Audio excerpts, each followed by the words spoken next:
Edit track is in my opinion, the most important aspect of Track Studio, in that this is how you control how the turns work, how the hills work, how you make choke points or banks.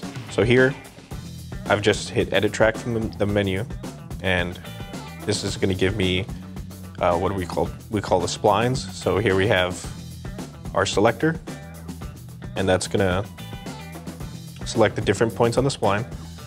If you hit the center one, that controls all of them. So here you just move your finger up and down the screen, and that'll control the height.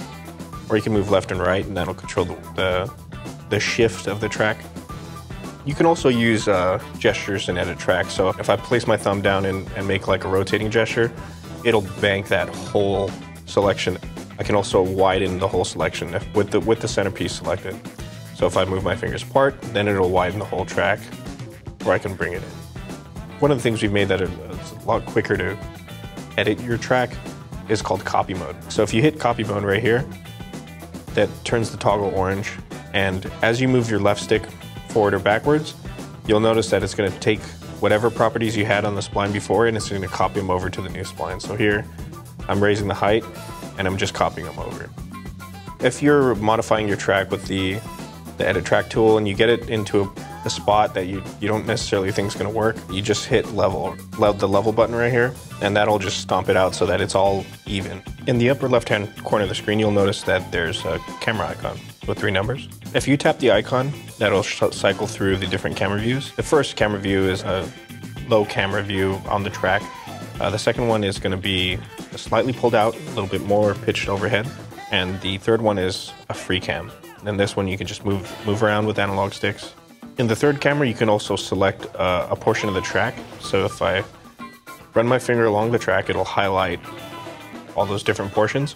And when I let go, it'll give me 3 options. I can edit the selection, which will edit all those pieces of track, like as if I was editing just one individual piece. Smooth shift will take the beginning point and the end point of your selection and just straighten them out so you get a nice straightaway.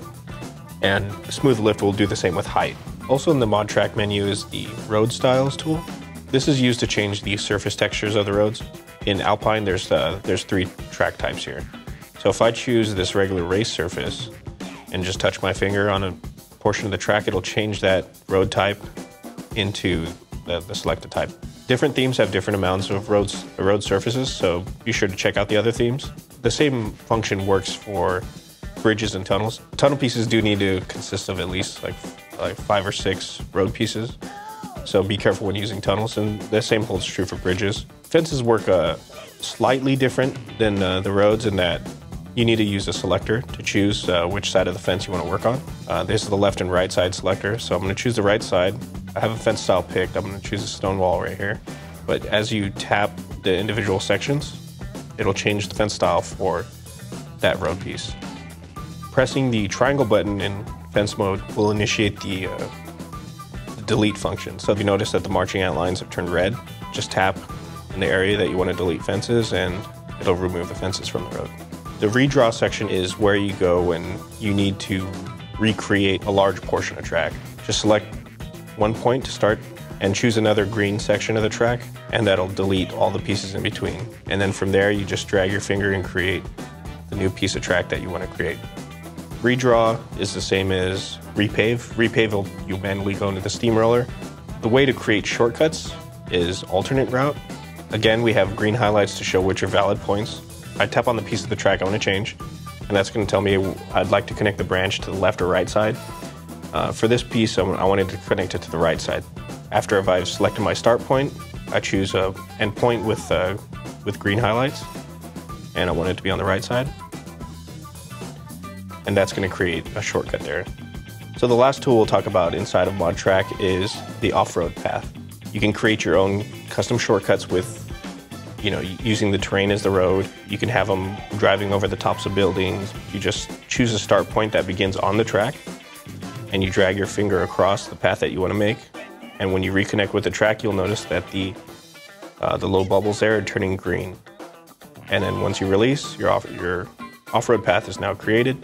If you have fences there, you need to go in and delete the fences so that you can access this off-road path. So now that when I go to test it And I can do that quickly by pressing the start button. So I come over here, press the start button to test. See that this is the shortcut. Even though I haven't done anything to highlight it, I can now drive into that shortcut.